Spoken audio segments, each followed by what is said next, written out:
Right now, in London, the biggest number on every Arsenal fan's mind is one word: today.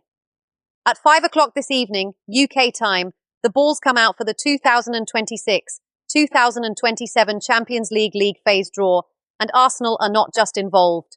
They are seeded in pot 1. That single detail changes everything about how dangerous or how manageable this season's European campaign could become. Being in pot 1 does not guarantee an easy road. It simply means Arsenal will avoid the very best teams in one of their 2 home fixtures against the toughest bracket, but they still have to play 2 teams from each of the 4 pots, 1 at home, 1 away. 8 matches, 8 different tests. And when you look at who else sits in that top bracket alongside them, the tension becomes obvious immediately. Paris Saint-Germain are in pot 1. Bayern Munich are in pot 1. Real Madrid, Liverpool, Inter Milan, Manchester City, Barcelona and Atletico Madrid complete that group. Arsenal cannot be drawn against Manchester City or Liverpool because English clubs cannot face each other in the league phase, but every other name on that list is a genuine European heavyweight. So the pressure attached to this draw is not manufactured. It is real, it is happening within hours, and it defines the shape of Arsenal's entire European season before a ball is even kicked. Here is what is actually at risk. Arsenal are not just hoping for a kind draw for entertainment value. They are coming off a Champions League final defeat, a match they were agonisingly close to winning before it slipped away in a penalty shootout after a 1-1 draw through extra time. That context matters enormously here. This is not a club dipping its toe into European football. This is a club that reached the very last stage of the competition and came up just short. A tough draw this time around does not just mean tricky fixtures. It means a harder road back to exactly the same position, with less margin for error, against opponents who already know how close Arsenal came last season. If you want the full picture on every Arsenal story that actually matters this season, without the noise and without the guesswork, this is exactly the channel to stay with. Hit that subscribe button now if you want deeper, sharper analysis like this delivered as these stories break. So picture the 2 extremes. On one end, Arsenal could avoid Paris Saint-Germain, avoid Bayern Munich, and land a pot 1 opponent they have already shown they can handle. On the other end, they could be drawn straight back into a rematch with the exact team that beat them in the final. Both outcomes are entirely possible today, and that uncertainty is what makes this moment genuinely tense for anyone connected to this club. Let us move through everything that is circulating around Arsenal right now, separating what is confirmed from what is still speculation, starting with the transfer information making the rounds today. The first major transfer story concerns Gabriel Jesus. The information circulating is that Atletico Madrid have shown interest in the Arsenal striker, but as things stand, no offer has actually been made by Atletico. What is more advanced, according to the same source, is a general agreement between Arsenal and Napoli over a transfer fee for Jesus, with discussions between the 2 clubs still ongoing. The complication on that side is wages. Napoli are said to currently view Jesus' salary demands as too expensive for their wage structure. My read on this is straightforward. This is a story with 2 different speeds happening at once. The Napoli interest looks like the more concrete of the 2, because there is already a fee understanding in place, even if the money side for Jesus personally has not been resolved. The Atletico interest, by contrast, is at a much earlier stage. Showing interest without making an offer is a common first step in a transfer chase, but it is nowhere near confirmation. If I am being precise with the facts here, Jesus remains an Arsenal player right now, with 2 clubs circling, one further down the road than the other. Nothing here should be treated as done, and I want to be very clear about that distinction, because it is easy for stories like this to get compressed into something that sounds more certain than it actually is. The second piece of information involves Declan Rice speaking about Mikel Arteta. Rice's comments were full of praise for his manager, describing the impact Arteta has had on him personally and on the club as a whole, and directly crediting Arteta for the team's success in winning the competition they were fighting for. This is not a rumour, this is a confirmed quote from a player who has just come through a trophy-winning campaign under this manager. What stands out to me about this is the timing. Public statements like this, arriving in the window between one Champions League campaign ending and another beginning, tend to reflect genuine internal belief within a squad rather than performative praise. When a player of Rice's stature speaks this directly about a manager's influence on both his individual development and the club's collective success, it tells you something about the internal culture heading into a new European campaign. Confidence at the top of a squad tends to filter downward, and this is exactly the kind of statement that reinforces stability at a club about to face a demanding draw. Next is the Fabio Vieira situation, and this one requires careful handling because the facts are quite specific. Hamburg's sporting director travelled from Hamburg to London specifically to meet with Vieira. That same director also met with Arsenal's director, but the key detail here is that there were no negotiations between the two clubs during that meeting. Hamburg have reiterated their strong desire to sign Vieira and have expressed appreciation for the player, but a gap of a few million euros still separates the two sides, and only a permanent transfer is being considered, not a loan. The situation is also described as ongoing, with other clubs reportedly interested in Vieira as well. My analysis here is that this is very much a story in motion, not a story near conclusion. Meeting a player directly and separately meeting a club director without formal negotiations taking place tells you Hamburg are building relationships and expressing intent before the financial gap gets closed. A few million euros might sound small in the context of modern football, but that gap is often exactly where deals stall for weeks at a time. Vieira remains an Arsenal player throughout all of this, and until that financial gap narrows, this remains speculation with genuine interest attached, not an imminent transfer. There is also a strategic detail worth flagging: the insistence from Hamburg that only a permanent transfer is being considered. That single point removes any ambiguity about intentions. This is not a club looking to take Vieira on loan to assess him further. This is a club that has already decided it wants to commit long-term, and is now negotiating on price rather than structure. Combined with the mention of other unnamed clubs also showing interest, the picture forming is of a player whose situation at Arsenal may be nearing a genuine crossroads, even though nothing has moved beyond conversation at this stage. Moving to Iliman and Ndiaye. The information here is that both Arsenal and Manchester City are showing interest in the 26-year-old Everton winger, with Everton believed to value him at £80 million. This is sourced through TalkSport, and I want to stress that word, interest, again here. There is no mention of a bid, no mention of contact with Everton, and no mention of a fee being discussed. Ndiaye currently plays for Everton. The presence of Manchester City in this same story is worth sitting with for a moment. When two clubs of that stature are reportedly showing interest in the same player, it usually reflects genuine scouting consensus around that player's ability, rather than one club's isolated preference. But it also means, if this interest becomes concrete, Arsenal could be facing direct competition from a fellow Pot 1 Champions League side for the same target this summer. That is a detail worth remembering as this story develops. There is also a practical point worth raising here about valuation. £80 million is a considerable figure for a player at 26, an age where a club the size of Everton would understandably want to maximise value before a player enters the back half of his career. If Arsenal are indeed one of two suitors circling at this price point, it tells you Ndiaye's recent performances have been strong enough to justify that number in the eyes of at least two elite recruitment departments. Again, none of this confirms a move is coming. It simply confirms the level of scrutiny this player is currently under from clubs operating at the very top of the Premier League. Now to David Raya's comments on Ezri Konsa. Raya's message here was about the defensive mentality running through the entire Arsenal squad, not just the back line.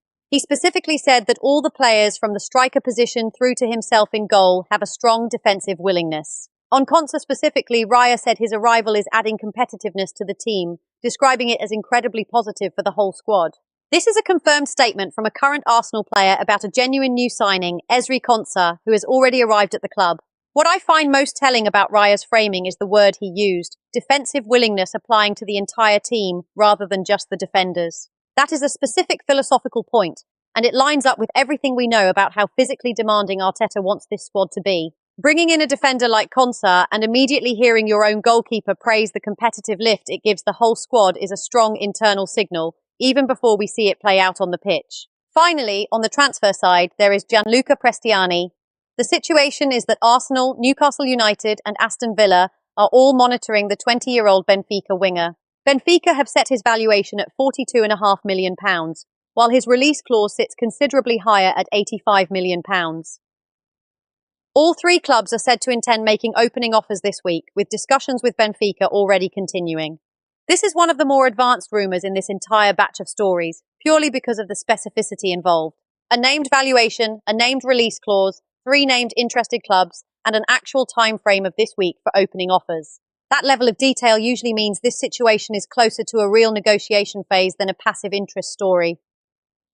Still, Prestiani remains a Benfica player right now, and until an actual offer lands and Benfica respond to it, this is competition among 3 clubs for the same target, not a confirmed move in either direction. It is also worth noting the size of the gap between the stated valuation of £42.5 million and the release clause of £85 million.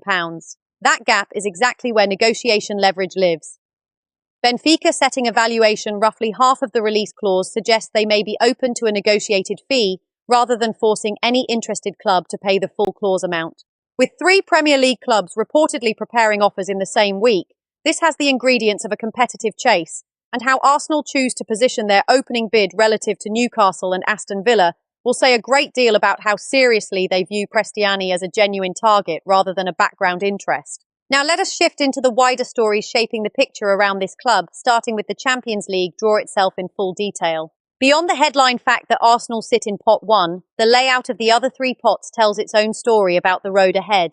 Pot 2 contains Borussia Dortmund, Roma, Sporting, Aston Villa, Porto, Manchester United, Club Brugge, Real Betis and PSV. Dortmund carry serious pedigree here, having reached the final in 2024, even though last season saw them eliminated at the knockout playoff stage.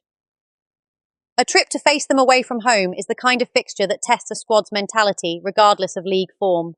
Porto sit in this same pot after winning their domestic league title while losing only 2 matches all season, and Arsenal have met them before in Champions League knockout football, so there is a competitive history there worth acknowledging. Pot 3 brings in Feyenoord, Lille, Bodo Glimt, Napoli, Leipzig, Villarreal, Fenerbahce, Shakhtar and Galatasaray. Napoli are particularly relevant given the separate transfer conversation already happening between the 2 clubs over Gabriel Jesus, which adds an unusual layer of intrigue if these 2 sides were to be drawn together. Napoli have a new manager this season after a managerial change, and their squad still includes players with genuine Premier League pedigree. Bodo Glimt, meanwhile, deserve real respect rather than dismissal. Coming through a playoff against a Dutch side to reach this stage, they have already built a reputation in recent European football for producing shock results against far bigger opposition, and any side drawing them would be wise not to treat that fixture lightly. Pot 4 contains Slavia Praha, Slovan Bratislava, Stuttgart, AEK Athens, LASK, Como, Lens, Viking and Saba. Como stand out here for the most sentimental reason. The Italian club, playing in their first ever European campaign after finishing 4th in Serie A, are managed by a name every Arsenal supporter will recognise, a former Arsenal player who spent years wearing this shirt before moving into management. If Arsenal are drawn against Como, it becomes far more than just a fixture. It becomes a reunion story on the touchline. Lens complete this bracket, arriving off the back of finishing 2nd in their domestic league and winning a domestic cup for the first time in their history, even while dealing with the departure of key players and their manager over the summer. Taken together, this pot structure confirms there genuinely is no completely comfortable path through this league phase for Arsenal. Every single pot contains at least one team capable of causing a real upset or presenting a stylistic problem, and that is before you even consider the possibility of facing Paris Saint-Germain again in Pot 1, which would be the most symbolically loaded draw of all given how last season's final actually ended. Think about what it would actually mean, practically, for Arsenal supporters watching that draw unfold this evening. Every team pulled from Pot 1 carries weight, but Paris Saint-Germain carries a different kind of weight entirely. This is the club that stood on the other side of the pitch when Arsenal came within a penalty shootout of lifting the trophy for the first time in their history. A draw against Bayern Munich would present its own version of danger, given how closely they pushed Paris Saint-Germain in their own semi-final tie, and given a historical head-to-head record between the 2 clubs that leans heavily in Bayern's favour, even accounting for Arsenal's recent victory over them. Either name landing in Arsenal's group tonight would immediately become the headline story of the entire draw, and it is worth remembering that both possibilities are live until the balls are actually pulled. Let us turn now to the Julian Alvarez conversation, because this is one of the more actively discussed transfer topics connected to Arsenal at the moment, and it deserves precision. Alvarez currently plays for Atletico Madrid. The situation, according to football pundits discussing his future, is that there is a small window in which Arsenal could realistically sign him. The reasoning given is specific. Alvarez's preferred destination appears to be Barcelona, but Atletico Madrid are firmly against selling him to a direct domestic rival. That resistance from Atletico is what is being described as potentially opening a door for a different suitor entirely, with Arsenal named as one possibility. The financial picture attached to this is significant. Atletico are said to want in excess of £100 million for Alvarez, though other reporting suggests they could be open to a sale in the region of £128 million. That is a substantial fee for any club to consider, even one operating at Arsenal's level of ambition. On the football side, there is also a human element to this story that cannot be ignored. Alvarez was recently booed by his own supporters during a match, an uncomfortable moment that clearly reflects some friction between the player and his current fan base. He was also absent from full training this week, reportedly due to illness. My analysis of this entire situation is that it remains at this point firmly a rumour built on pundit theory rather than confirmed transfer activity. There is no reported contact from Arsenal, no reported offer, and no indication Atletico have shifted their public stance. What makes it a story worth watching, though, is the combination of factors working in one direction at once. A player who appears unsettled, a boo from his own supporters, a valuation that has been floated publicly, and a manager who has previously shown he will move for proven number 9 and forward types when the right opportunity appears. None of that guarantees a transfer. It simply explains why this particular name keeps resurfacing in Arsenal conversations despite no official contact being reported. Finally, let us address the William Saliba situation, because this is one of the more physically important stories for Arsenal heading into a demanding season. In discussing which Arsenal player is physically the strongest, one of Saliba's own teammates named him directly as the strongest player he has ever played alongside, ahead of other physically dominant options in the squad. That in itself is a meaningful endorsement given how many powerfully built players currently occupy this Arsenal squad. The more serious detail, though, is Saliba's current fitness situation. He has been carrying a back injury for several months, a problem serious enough that during recent international competition, he was unable to continue playing. There were genuine concerns at one stage that surgery might be required, but that outcome has been avoided. Even so, Saliba still requires significant rest and remains sidelined for a period described as at least 3 months, meaning he has not featured in a single match so far this season. This is confirmed information, not speculation, and it matters enormously for how Arsenal approach the opening months of this campaign, both domestically and in the Champions League fixtures we now know are coming after today's draw. In Saliba's continued absence, Christian Mosquera has stepped in and performed well, while new arrival Ezri Konsa, the same player David Raya spoke so positively about earlier, provides further cover in that same position. The framing here is important. Arsenal are managing without one of their most important defenders for an extended stretch, but they are doing so with credible cover already in place, which is a very different situation than facing that same absence without adequate depth behind him. It is worth pausing on the teammate endorsement itself, because it says something beyond simple physical strength. Being named ahead of players like Gabriel Magalhaes, a defender widely regarded as one of the most physically imposing centre-backs in the Premier League, is a genuinely striking statement from inside the dressing room. It suggests Saliba's importance to this squad extends well past his technical quality on the ball. His teammates clearly view him as a physical foundation for the entire backline, which only sharpens the significance of his continued absence. A 3-month recovery window, at minimum, means Arsenal are being asked to navigate a stretch of fixtures across multiple competitions without arguably their most complete defender, at precisely the moment the Champions League draw is about to hand them 8 fresh, unknown opponents to prepare for.